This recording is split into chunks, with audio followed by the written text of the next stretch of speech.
Okay, so welcome to today's talk. And as we speak, my new book on Sarcodes and Nosodes is published. And I want to talk to you about so many different types of nosodes and sarcodes. One of them I want to talk to you about, which I've written a lot about in the book, is tuberculinums. And I want to talk about different types of tuberculinums because typically we mainly think about the Tuberculinum Kent and Bacillinum burnet. But there are many different types of tuberculinum that we can use in clinical practice with very good results. You can see here, I've already written about 26 different types of tuberculinum. Tuberculinum, Bacillinum, Cox lymph, Tuberculinum aviare, Tuberculinum serum of Joset's, Allergene Joset's, and so on.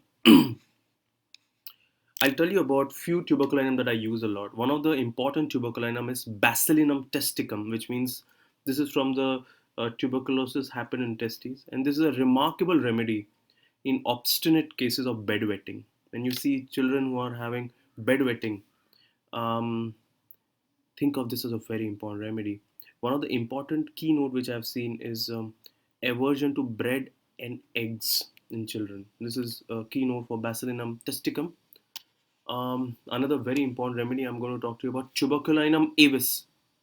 I've spoken a lot about this in few of my talks in India, in South India. And Tuberculinum avis is a complementary to antimony tart in clinical practice. Many cases where there's recurrent wheezing and breathlessness and recurrent urinary upper respiratory tract infections, and especially in children who are very restless, who also have recurrent ear infections.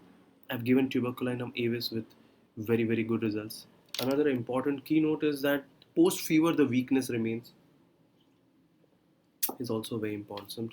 There is one more important remedy that I want to talk to you about is Tuberculinum residium. Well, this is a very important remedy for fibrous tissue and even for not just multiple sclerosis, but even a kind of Dupuytren's contracture. I've used this remedy very often.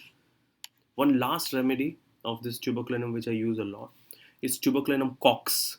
This is a remedy very important for thyroid gland, and that's why in many thyroid pathologies, hypothyroidism, you can use this Tuberculinum cox. Cox lymph is another type of tuberculinum. This remedy can be used very often for renal failures. Boric has written a lot about it. For strong family history of TB with renal failures, think about Cox lymph. So these are some lesser known tuberculinums. I've written about this a lot in my new book on Materia Medica of Sarcodes and Nosodes, and I hope you get hold of this, use it, apply it, and write back to me, my friends.